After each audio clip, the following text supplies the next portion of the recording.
You are listening to the audio ministries of Living Grace Church located at 201st Street and Lakewood Avenue in Linwood, Illinois, where Philip S. France Sr. resides as pastor.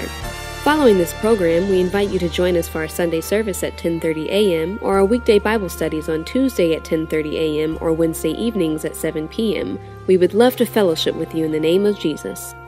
Well, praise the Lord. This is Pastor France coming back to you. We're talking about people like you. If you're born again, if you've been filled with God's Spirit, if you've been indwelled with the power of God, you have been earmarked by God for greatness for God. For the Bible is very clear in the book of John that you have not chosen him, but God has chosen you.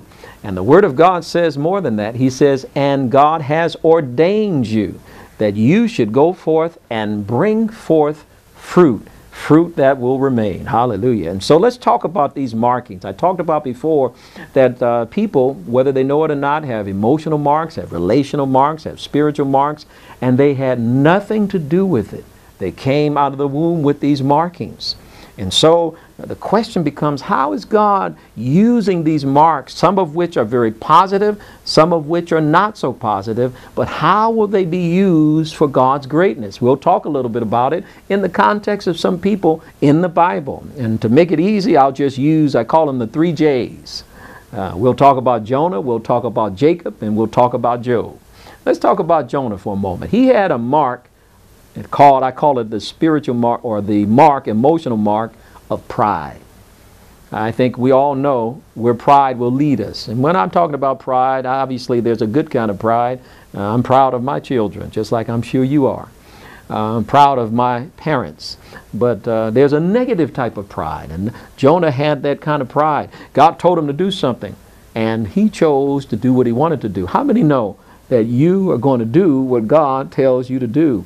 And his pride tried to inhibit the process. But you also probably should know that if God is God, you are going to do, hook or crook, sink or swim, what God has called you to do. And so Jonah was marked to preach the word of God to some ungodly people. But the end result was Jonah didn't want to do it. But he did it anyway, and he actually got mad at the end. The story wasn't pretty for Jonah. But the point I'm making is that Jonah, regardless of Jonah's behavior, was marked by God for God's greatness. In other words, it wasn't for Jonah's greatness. It's for the greatness of God, because God has more interest in making sure that people get saved than the behaviors of the people that invalidates them for Savior. You may want to think about that when you think about your loved ones that you think are beyond salvation. At one time you were unsaved. Oh, hallelujah. There's a second person, Jacob. He had a mark of dysfunction. If you know anything about Jacob, you know he was a piece of work. He was a mess. I mean, my God, here's a man that came out of the womb grabbing on his brother's heel. They called him a name that actually meant grabber and deceiver. And in fact, that's exactly what he was. His mama contributed to his deception. And you could say that he was a victim of circumstance. He was all messed up dysfunctionally because that's how his life was. And certainly environment does play a role.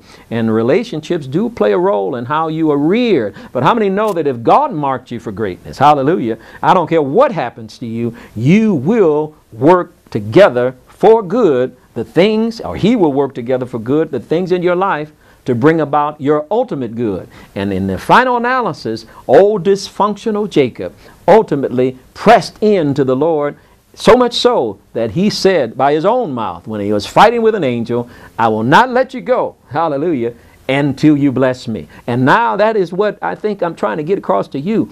You need to press in, and we'll get to that a little bit later. But let's deal with Job. He had the mark of worship. You know, worship is giving worth to God even when there doesn't seem to be a reason for it. Oh God, if you look at Job's life, Job had done everything that was right. How many of you all right now feel like you're doing everything right? Oh Lord. Job blessed his children. He trained them up in the way they should go. He worshiped God on a regular basis, but he lost everything. He lost his health. He lost his family. He lost his resources. And ultimately, he even lost the confidence of his own wife. His wife said, curse God and die. But how many know Job never left worshiping God? Hallelujah. What I'm saying to you is Job in the final analysis says, oh Lord, Though you slay me, yet will I trust you. I'm saying to you, he was marked for worship. And I'm saying to you that the Holy Ghost, the Holy Spirit, will mark you for a purpose in God. And I wish I had more time, but I don't. We'll come back for the next 5 minutes and tell you how the Holy Spirit intricately is woven to mark in your life, to mark you for greatness in Jesus' name.